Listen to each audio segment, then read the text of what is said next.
Elizabeth, did the congressman manage to achieve anything? And are these Americans actually still in jail?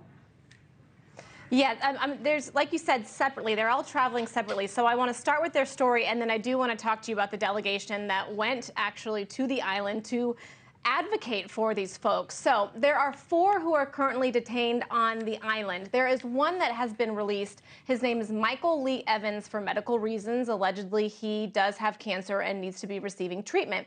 Now, Tyler Scott Wenrich did plead guilty on Tuesday after that delegation failed. I know I'm going to get to that. But as you mentioned, all of these 5 people originally traveling, they've been traveling, this has been taking place since February. All of them unknowingly had these loose bullets in their wallets. You can see there Ryan Watson, Brian Hagerich, and Sharita Shanice Grier. She's the one you mentioned that was there on Mother's Day. And in fact, she actually had only 2 bullets that was in the liner of her duffel bag. So today we heard from Michael. He is the father of Tyler, and he is on the island with him. They're allowed to stay in hotels. They have to check in with authorities once a week, but they cannot leave. And he talked about what he's been going through for the past couple months. He's been detained since February.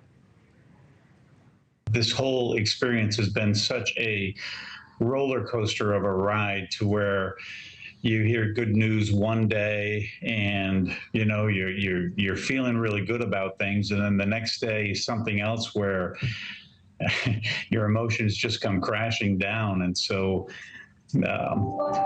hope is something we're holding on to, but it's up and down every single day. As you mentioned, Elizabeth, this is a British territory, so they are waiting their next hearings. There is a hearing on Friday, and then there is 2 the following week. And what about the negotiations to bring them home in this congressional delegation? Were they able to put any pressure or make any headway? They said they did not make a lot of headway, and they brought some heavy hitters. There was 2 U.S. senators, there was 3 House members, there was a State Department representative, there was an embassy representative, and we also know that there was a letter penned by multiple governors advocating for the release of these Americans. But we also heard from Representative Bob Good. He is from Virginia. He traveled on Monday. He had some poignant words, some choice words to say after that meeting. Here he is. We're hopeful that they're aware of the intended consequences, that they don't want these unintended consequences, and they'll revisit how they're treating tourists who make a mistake with no obvious criminal intent. Obviously, they weren't trying to harm or to threaten anyone. You know, when you're carrying 1 or 2 stray bullets and you're trying to leave the island, not even knowing it's in your bag, obviously there's no reason for you to be treated like a criminal who was coming with nefarious intent. Elizabeth, you mentioned this is a bipartisan effort, so we're curious if there is going to be additional pressure. I will say the State Department put out a PSA. It was all over X. It said if you are traveling overseas, check every nook and cranny of your luggage. So when did the State Department put that PSA out? They put it out this week. They put it out this week, so they put it all over Twitter. So after everybody's arrested and detained. Boy, I got to tell you, you should check all your luggage if you are a gun owner in America and make sure there isn't something in there that, by accident from a previous trip, that could land you in custody in another country for months now. Elizabeth Prann, stay on the story. Keep us posted. All right, NewsNation's chief Washington correspondent and The Hill moderator Blake Berman joins us now. Blake, that's such an unbelievable story, and I think what that congressman said is like so on the money. I mean, they were leaving, for heaven's sake. They weren't arriving.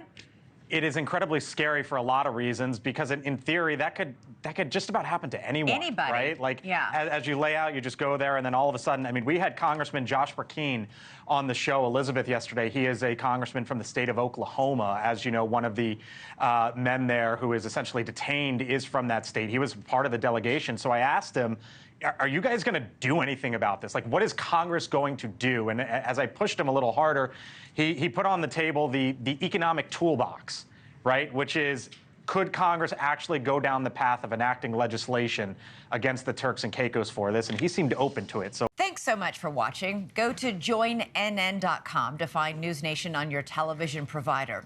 And don't forget to click the red subscribe button below to get more of NewsNation's fact-driven, unbiased coverage.